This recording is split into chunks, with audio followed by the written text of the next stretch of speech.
As I previously mentioned, most of psychology literature that you have ever encountered has a Western bias. But in this particular video, we're going to talk about how biased it is, how weird psychology truly is. Okay? Psychology is weird, Western, educated, industrialized, rich, democratic. That is, almost all psychological research has been done in cultures and with populations that are Western, educated, da da da da da. Yet we saw in that first video for this topic on the village of 100 people, and it was pretty clear, most people in the world are not, in fact, weird in this way. Okay?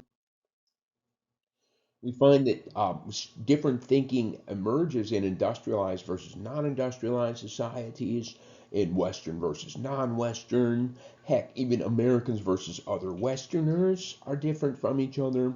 Clearly, university educated Americans are different from other Americans, and yet almost all the research has been weird in this way.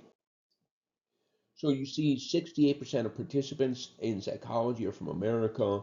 96% are from, Western cultures. Only 4% are coming from non-Western, non-industrialized cultures. 4%. That's not any kind of a representation on the population of the world. 70% of psychology participants are undergraduates because they're convenient. Sorry, guys. And yet, weird countries only make up 16% of the world. So 84% of the world is not like 96 or 8 or whatever percent was in the participant pool.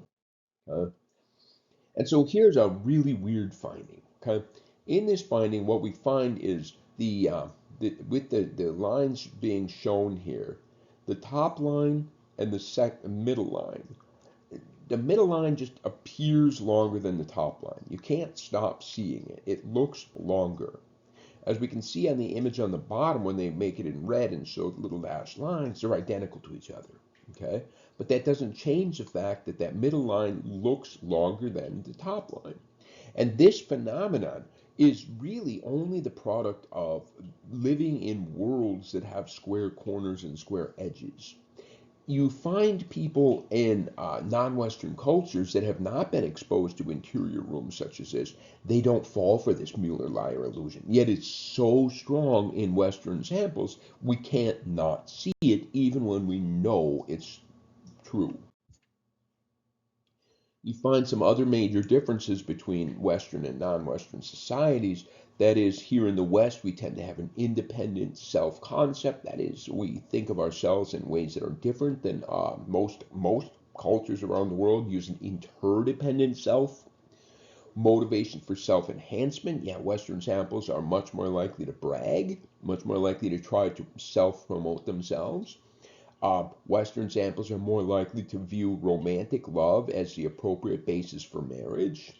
Western samples prefer choices. They like to make their own choices. Non-Western samples often, as long as the person making choices is somebody I trust, I'm fine with the outcome. Okay. Analytic reasoning.